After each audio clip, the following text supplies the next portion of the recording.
All right, perfect.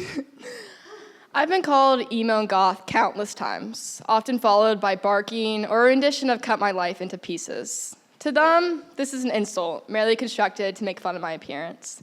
But to me and the rest of the alternative community, these words embody much more than just an outfit.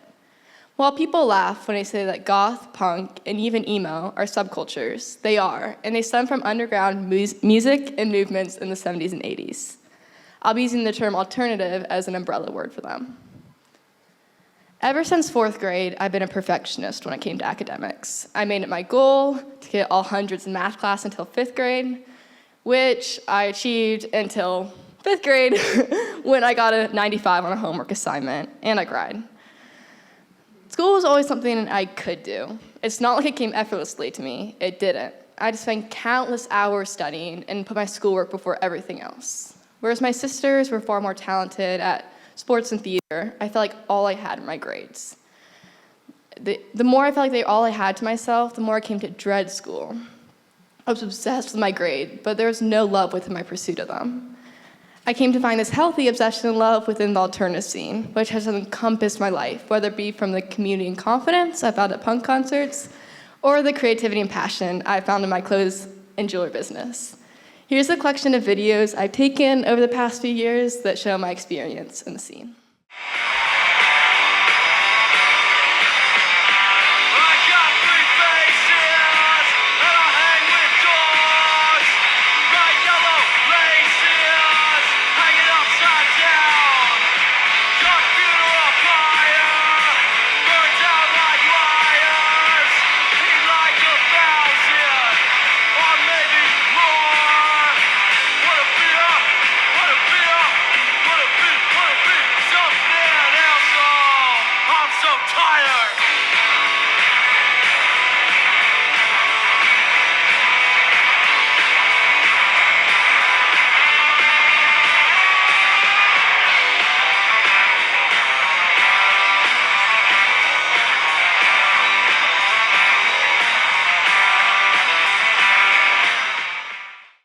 Thank you.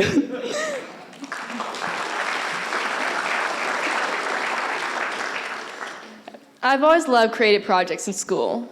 I poured everything I had into them, and I loved it. Instead of drilling random facts and rules into my brain, I got to create something unique. Instead of receiving a number that gave me a moment of fleeting achievement, I got to create something I actually felt proud of. However, as I progressed through middle school and eventually high school, creative projects disappeared, only to be replaced by countless essays and tests. I had no outlet for my creativity. That is, until I discovered DIY fashion. It all started with the realization that none of my favorite bands had merch, so I'd have to make my own. I branched out from simply writing the band name on a shirt to creating a unique design that reflected how the band's music felt like to me. I started making my own jewelry, and the summer before high school commenced, I started my own Etsy shop where I sold 80 custom jewelry mystery boxes and tank tops. For this order, this buyer requested an Ice Nine Kills tank top. For reference, Ice Nine Kills is a horror-inspired heavy metal band. I started with a plain black tank top, and from there added what the band's music felt like to me. This was my first custom shirt order, but definitely not my last. By no means are my pieces ever perfect, but that's the fun of it. I can't sew with my sewing machine in a completely straight line. I often mess up while painting directly onto clothes. And a lot of times, things don't come out how to picture them in my brain. But that's what DIY is. For once, I don't have to be perfect. Alongside making my own clothes, my obsession with concerts started in 8th grade with a My Chemical Romance concert that my dad took me to. Up until then, I had never seen an alternative person before, and now suddenly I was surrounded by them. And as I said in my diary of the time, for once I didn't feel left out or out of place. I belonged and fit in. I'd found my place and I never wanted to leave. Once it ended, it didn't feel right that I'd be going back to school the next day, not after experiencing something so incredible I couldn't even put it into words. Ever since then, I've been to as many concerts as I can, and they remain the one place I feel truly safe and confident. My whole life has been dictated by fear, and often becomes so overwhelming that I can't tell between soon-to-be reality or an irrational fear. Oftentimes, every single situation I'm in, I expect the worst. and it becomes so overwhelming. However, fear can't reach me at concerts, despite the fact that it should. I should be scared of the grown man spin kicking next to me, the injuries I could get from being in the pit, and the undeniable hearing damage, but I'm not. For once, I'm free. No overthinking, no anxiety, no panic. Just living. I've also always struggled with feeling weak and overly sensitive, something that isn't helped by my parents lovingly calling me a delicate flower. My throat burns at the smell of coffee, and I struggle with lifting my mattress when changing my sheets. Not to mention the fact that I had to quit sports like basketball and soccer when they transitioned from being a fun children's game to a serious sport because I was scared of the ball. To this day, I flinch at any sudden movements. However, this all disappears when I'm in a pit at a concert, surrounded by predominantly fully grown men pushing me and kicking, swinging, and punching, and I should be scared, but I'm not. I love it. Even when my whole body hurts and I'm struggling to breathe, I feel free.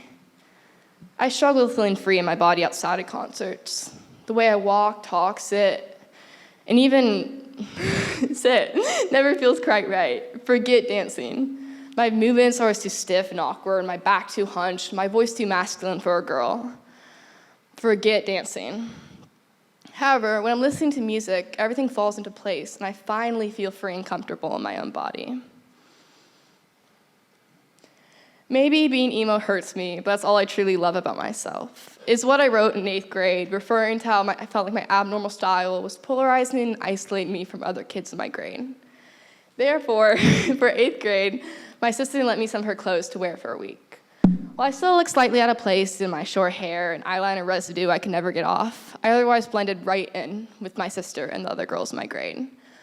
While I had some people telling me how much better I looked and how I should stay this way, I didn't feel like myself. Whereas receiving more validation that week than the entire year, was even called pretty, I felt the furthest from it. It seems stupid how an outfit can completely change my whole perception of self, but it did. It does. Along with my style, I also lost my usual outgoing personality and confidence. Whereas I usually exchange a greeting or make conversation with anyone who acknowledges me, I found myself avoiding eye contact in any kind of interaction. That Saturday, I went to a Bikini Kill concert wearing a shirt, gloves, and pants that I'd made myself, and everything changed. After a week of feeling insecure and fake, I felt myself again. I felt confident and even pretty. After questioning if maybe everything would be better if I just tried to be a little more normal, I knew that it wouldn't. Sure, maybe kids at school might like me more, but that person isn't me, and I don't want it to be. These past few years, all my free time has been spent through alternative culture, and it remains the one place I feel truly confident and safe. I struggled with finding my sense of purpose, place, and creative outlet growing up, but I found it now within the alternative scene. I'm alive as I'll ever be. Thank you.